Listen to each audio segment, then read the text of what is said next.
Doctor Dasharath Singh ji. मुझे अवसर मिला है कि मैं महंगाई पर, निजीकरण पर और साथ ही साथ जो है जिन मुद्दों को आज आपने रखा है उनके ऊपर इस शून्य काल में मैं अपनी बात हो रखूं, तो इसके लिए मैं आपका सबसे पहले धन्यवाद ज्ञापित करता हूं। पिछले कुछ सालों में यदि हम देखें, बात करें, तो बात ये सामने आती है कि इस मोदी सरकार ने पिछले 4 साल में प्रति साल इन कारपोरेट घरानों को 1.5 लाख करोड़ रुपए का टैक्स है वो इनको छोड़ा है। और जो 1.5 लाख करोड़ का जो टैक्स इन्होंने छोड़ा है उसकी वसूली जो है इस मोदी सरकार ने जो है वो पेट्रोल और डीजल के ऊपर जो एक्स्ट्रा जो टैक्स बढ़ाया है, मैं तो केवल जो अभी जो एक्स्ट्रा टैक्स जो बढ़ाया मैं उसी की बात कर रहा हूं, ये एक्स्ट्रा जो टैक्स है इससे वसूल कर चुकी है ये। और आगे का यानी कि एक तरह से जो है वो इस पेट्रोल डीजल के ऊपर जो है वो टैक्स से वसूल करना चाहती है। तो चूंकि महंगाई का मुद्दा है तो महंगाई किससे बढ़ रही है? पेट्रोल और डीजल के ऊपर जिस प्रकार से आज टैक्स जो है वो बढ़ा हुआ है। जब इन्होंने कहा था कि जिस समय मोदी सरकार आएगी तो आपको पेट्रोल और डीजल, जो बाबा रामदेव उस समय बड़े बड़े यानी कि एक तरह से दावे करता था कि 32 रुपए में जो है आपको 30 रुपए में जो है ये पेट्रोल डीजल मिलना शुरू होगा, और अब वही बाबा रामदेव है वो अपनी बात से ये पलटी मार जाता है कि देश हित में यानी कि एक तरह से हमें इतना सा तो जो है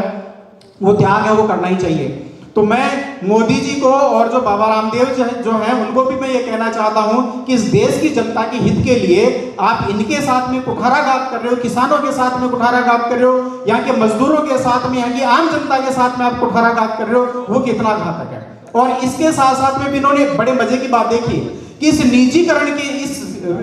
दौर में अभी जो औने पौने दामों में जिस प्रकार से देश की राष्ट्रीय संपत्ति को बेचा जा रहा है, अध्यक्ष महोदय मैं आपको बताना चाहता हूं कि इन्होंने इस 6 लाख करोड़ की वसूली के लिए प्रति वर्ष 1.5 लाख करोड़ रुपए इस देश की संपत्ति को बेचकर वसूल करना चाहते हैं, जिसमें ये जो है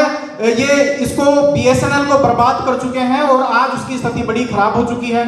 अब इसके साथ साथ में रेलवे है वो बिक चुका है, एयरपोर्ट बिकने जा रहे हैं, जितनी भी जो नवरत्न और महानवरत्न कंपनियां हैं इनको गाठे में ला चुके हैं, अब इनको बेचने की तैयारी है। यानी कोई ऐसा क्षेत्र है वो नहीं रखना चाहते जिससे यानी कि एक तरह से यहाँ पर रोजगार जनरेट हो। रेलवे है वो भी प्राइवेटाइजेशन में जा रहा है। तो कहने का मतलब यह है कि हमें इस किसान संसद के माध्यम से इस जो संयुक्त किसान मोर्चे को जो है क्यों ना हमें इस संयुक्त मोर्चे के रूप में बदलकर जो है ये जो चोर जो बैठेंगे संसद में, इन चोरों को बाहर निकालना चाहिए। और जिस प्रकार से आज शालीन तरीके से, जिस प्रकार से आज जो है अनुशासनपूर्ण तरीके से संसद चली है, ये देश के लिए अपने आप में मिसाल है। और मिसाल ये है कि वास्तव में असली जो संसद का नजारा यदि कहीं देखना है तो वो बिरला ऑडिटोरियम जयपुर में आप देखिए। मैं जो संसद के जो सदस्य हैं उनको भी कहना चाहता हूं कि आपको इतने बड़े बड़े वेतन और भत्ते मिल रहे हैं, उसके बावजूद भी आप सही तरीके से जो है संसद की कार्रवाई में भाग नहीं ले रहे हैं और गलत कानूनों का आप समर्थन कर रहे हैं। यहाँ की इस देश की जनता ने आपको चुनकर भेजा, इसलिए चुनकर भेजा कि और आपने शपथ ली थी इस संविधान की, तो संविधान की रक्षा की जो जिम्मेदारी है अध्यक्ष महोदय ये भी हमारी ही जिम्मेदारी है। तो इस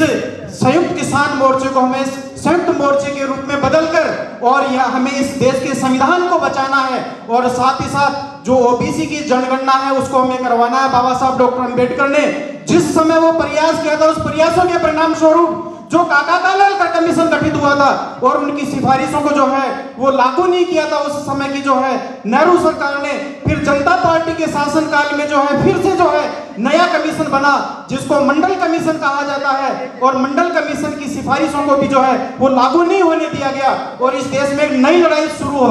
हो गई जिसको हम मंडल और कमंडल की लड़ाई है वो कहते हैं। तो मंडल वर्सेस इस कमंडल की जो लड़ाई में है, आज जो